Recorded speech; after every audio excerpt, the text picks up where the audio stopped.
Hello everyone. Hello दोस्तों, आप सभी लोगों का स्वागत है हमारे ऑनलाइन डीवेश एजुकेशन में। तो चलिए दोस्तों, बात करते हैं शिक्षा शास्त्री प्रवेश परीक्षा की।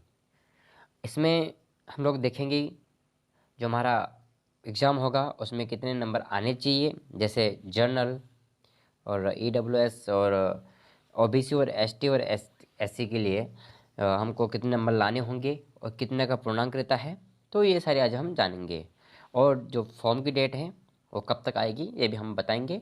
और इसमें सभी लोगों को डाउट है कि जो एज का प्रॉब्लम है वो कब तक है, और इसमें भी आज हम क्लियर बात करेंगे और समझाएंगे कि कैसे जो एज को हम लोग देख सकते हैं कि हमारी एज पूरी हो चुकी है या नहीं हो चुकी है। तो चलिए दोस्तों, वीडियो को शुरू करते हैं। अगर आप लोग मेरे चैनल पर नए हैं तो चैनल को सब्सक्राइब जरूर करें और शेयर जरूर कीजिए।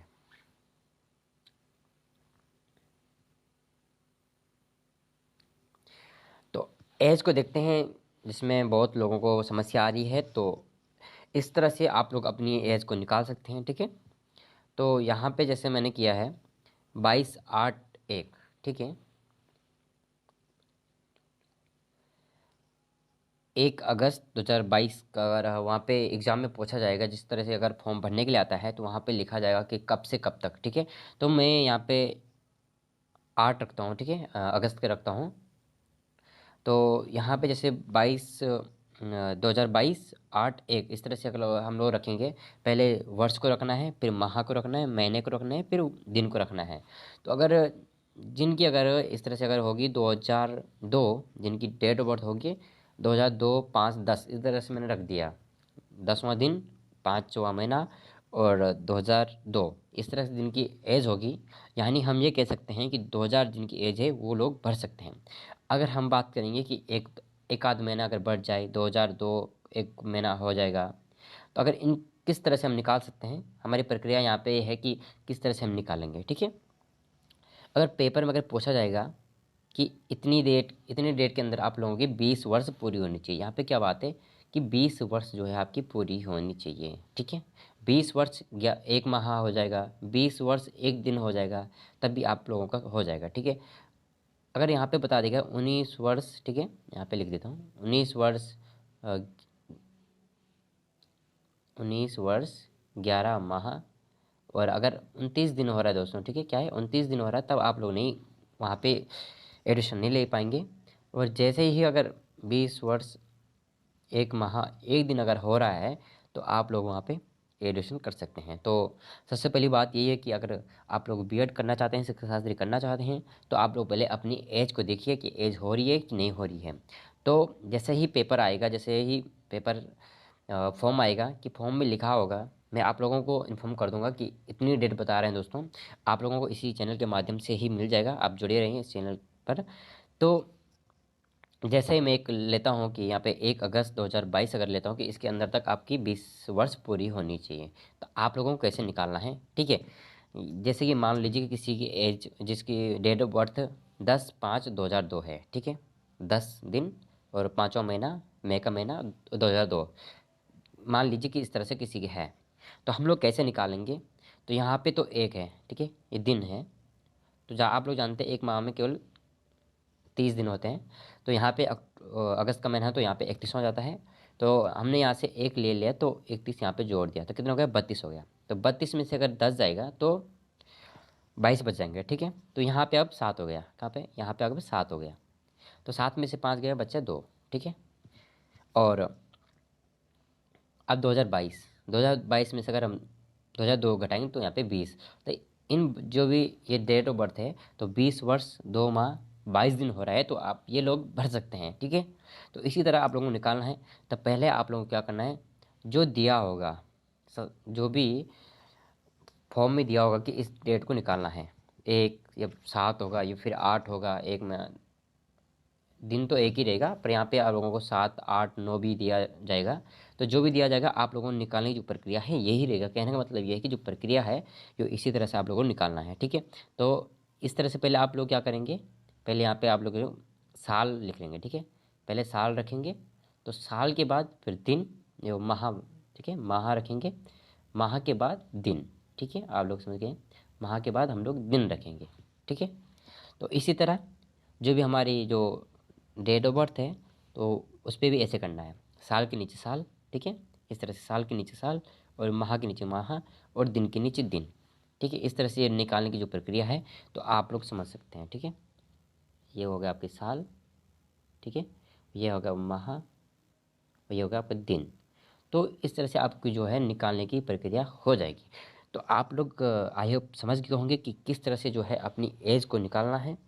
और जैसे ही फॉर्म आ जाएगा, उस पर लिखा होगा, मैं आप लोगों को बता दूंगा किस तरह से फॉर्म भरना है, कहाँ का सेंटर डालना है, ठीक है। संस्कृत बीएड की बात हो रही है यहाँ पे, तो आप लोगों को इसी चैनल के माध्यम से प्रोवाइड किया जाएगा। तो जिनकी अगर समस्या आ रही, फिर भी अगर बाद में समस्या आ गई कि मेरे डेट ऑफ बर्थ जो है मुझे समझ नहीं आ रहा है किस तरह से करूँ, वैसे आप लोगों को समझ आ गया होगा क्योंकि मैंने अच्छी तरह से समझा लिया है। तो फिर भी हो सकता है कि डाउट हो, मैं उस टाइम आप लोगों की डाउट क्लियर करूँगा, और आप लोगों की जो डेट है, जो डेट ऑफ बर्थ है, मैं आप लोगों को बताऊँगा कि हो सकती है या नहीं हो सकती, ठीक है। अब दूसरी बात, अगर नंबर की बात करते हैं, यहाँ पे लोग कमेंट कर रहे हैं कि नंबर हमको कितने चाहिए। तो सबसे पहले बात तो यही रहेगी कि आप लोगों की पहले एज है, तो आप लोग एज देख लीजिए। और मैंने इससे पहले पिछली वीडियो बनाई है कि उसमें क्या क्या क्वालिफिकेशन चाहिए, एमए चाहिए या फिर बीए चाहिए, और उसमें संस्कृत होना अनिवार्य है, और सिलेबस के बारे में मैं भी पिछली वीडियो में दिया हूँ। तो इस वीडियो के डिस्कशन में मैं वीडियो डाल दूँगा, आप लोग वो भी देख सकते हैं, उससे भी बहुत हेल्प होगी आप लोगों के लिए। तो यहाँ पर अगर हम नंबर की बात करें, तो नंबर वहाँ पे मेरिट, जैसे मेरिट जाएगी, ठीक है।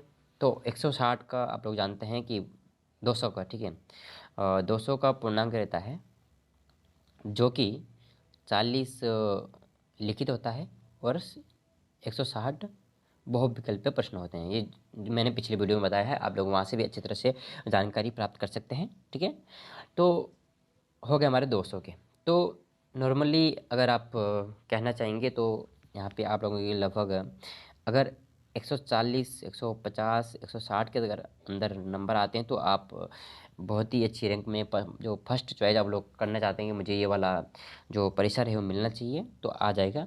तो जनरली 120 से लेकर 130, 140 से ऊपर ही आप लोग अगर अपना ये रखेंगे तो सही रहेगा। 50, 60, 70, 80 इतना रहेंगे 200 में से, ठीक है। तो आपके नंबर नॉर्मल इतने आने चाहिए, ठीक है। अगर SC ST बात करते हैं, फिर भी उन लोगों के लिए हम लोग मान सकते हैं, आप लोग भी ये रखिए कि हम लोगों के 100 से ऊपर है नंबर आने चाहिए, क्योंकि जो फर्स्ट चॉइस रहता है हमारा जो सेंटर का, ये परिसर का, वो हमको मिलना चाहिए। तो 200 का पूर्णांक है, तो आई होप 100 नंबर से ऊपर आ ही जाएंगे सभी लोगों के। वैसे आप लोग टारगेट रखिए कि 120 से ही ऊपर आने हैं, 120, 130, ठीक है। इस तरह से 140 आने चाहिए। तो आप लोग समझ गए होंगे। तो इस तरह से जो है आप लोगों का परिसर जो है आप लोगों को मिल सकता है, फर्स्ट जो लिस्ट आएगी, ठीक है। अगर उसमें सेकंड लिस्ट भी आती है, तो सेकंड लिस्ट वाले जैसे जिनके 90 नंबर होंगे, ठीक है, तो आप सभी लोग ये ध्यान में रखें कि हम लोगों के नंबर जो है अच्छे आने चाहिए, अच्छी तैयारी करनी चाहिए। अगर आप लोगों को तैयारी में कुछ प्रॉब्लम आ रही है तो आप लोग मुझे कमेंट कर सकते हैं कि सर मुझे इस वाले विषय में प्रॉब्लम आ रही है, और कौन सी किताब पढ़नी है, ये मैं आप लोगों को बता दिया हूँ। चिरंतन एक बेस्ट किताब है, संस्थान की जो केंद्रीय संस्कृत विश्वविद्यालय की जो है, वहाँ से जो अगर बीएड करना चाहते हैं, जैसे शास्त्री करना चाहते हैं, तो उसके लिए आप लोगों के लिए बेस्ट किताब है चिरंतनी। उसका अध्ययन आप लोग कर सकते हैं। फिर भी अगर उसमें डाउट लगता है कि उसमें से आप कुछ विषय जो है समझ नहीं आ रहा है, तो आप लोग मुझे कमेंट कर सकते हैं, मैं आप लोगों को हो सकता है मैं प्रोवाइड करा सकता हूँ इस चैनल के माध्यम से, ठीक है। जो भी है अगर हम दूसरी बात करते हैं फॉर्म की डेट की, तो फरवरी में जैसे हम लोग मिलता है कि 15 के बाद ही, 15/2/2022 के बाद ही हम लोगों को फॉर्म देखने को मिल सकता है, क्योंकि अभी तो फॉर्म की डेट जो है अभी आई नहीं है। तो ये हो सकता है कि फॉर्म 15 ही के बाद आएगा, और जैसे गत वर्षों की भांति ही 15 के बाद ही आता है, ठीक है। हो सकता है कि किसी कारणवश मार्च के अंतर्गत, ठीक है। तो ये हम लोग मान सकते हैं 15 फरवरी से लेकर 15/2 से लेकर, ठीक है, 15/2 से लेकर हम लोग 30 फरवरी तक रुक सकते हैं, या फिर 1 मार्च तक हम लोग रुक सकते हैं। 1 मार्च तक हम लोग इसके अंदर तक जरूर आ जाएगा, ठीक है। क्योंकि फिर ये लोग जो केंद्रीय जो संस्कृत बीएड करवाते हैं तो जल्दी ही यहाँ से जो सत्र जो प्रारंभ हो जाता है जून जून में, ठीक है, जून या जुलाई में हो जाएगा। तो एक जो प्रोसेस है अप्रैल मई तक हो जाती है, ठीक है, पेपर करवा देते हैं मई अप्रैल तक ही पेपर करवा देते हैं, अप्रैल 10 तक, ठीक है, अप्रैल 10 तक, ठीक है। किसी कारणवश अगर जैसे कोरोना के कारण लेट हो सकता है, परंतु जो गत वर्षों की भांति 15 अप्रैल तक ही ये लोग अपने जो पेपर होते करवा लेते हैं।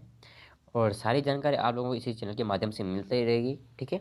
अगर सिलेबस की बात करें तो सिलेबस में पिछली वीडियो में अच्छी तरह से मैं आप लोगों को समझाया हूँ कि क्या क्या जो सिलेबस रहेगा। तो वहाँ पे मैं उसका लिंक जो है मैं वीडियो के डिस्क्रिप्शन में दे दूँगा, आप लोग वहाँ से भी देख सकते हैं। अच्छी तरह से आप लोगों को समझ आ जाएगा कि कौन सी बेस्ट किताब है, सारी मैं बात ही किया हूँ वहाँ पे, ठीक है। ठीक है, तो आई होप आप लोग समझ गए होंगे कि आप लोगों को क्या करना है। तो फिर भी अगर आप लोगों को कोई डाउट है, कोई शंका है, तो आप लोग मुझे पेज तक कमेंट कर सकते हैं कि सर मुझे इस टॉपिक पे मुझे समस्या है, या फिर आप लोगों को साहित्य व्याकरण या फिर किस तरह से जो भी है और दर्शन इत्यादि वेद इत्यादि पे अगर प्रॉब्लम आ रही है, तो जो लोग जिन लोगों को समस्या आ रही है तो वो लोग बेझिझक कमेंट कर सकते हैं। तो आप लोगों को समाधान करना मेरा जिम्मेदारी है, तो मैं कर सकता हूँ। क्योंकि बहुत सारे लोग होते हैं कि अदर स्टेट से आते हैं जिन लोगों को बहुत समस्या होती है, तो आप लोग कर सकते हैं, ठीक है। हिंदी इंग्लिश जो भी आप लोगों को कमेंट करना होगा, जिसमें करना होगा आप लोग कर सकते हैं, संस्कृत में भी कर सकते हैं, कोई दिक्कत नहीं है, ठीक है। तो आज के लिए इतना ही। आई होप आप लोगों को वीडियो अच्छी लगी होगी। तो अपने जो भी दोस्त आप लोगों के शिक्षा हासिल करना चाहते हैं या फिर संस्कृत बीएड करना चाहते हैं, तो उन लोगों तक शेयर कीजिएगा, जो वो भी लोग इसका लाभ उठा पाएंगे। उसमें उनके डाउट होंगे, जो वो भी डाउट क्लियर हो जाएंगे, ठीक है। तो आज के लिए इतना ही। Take care, good bye.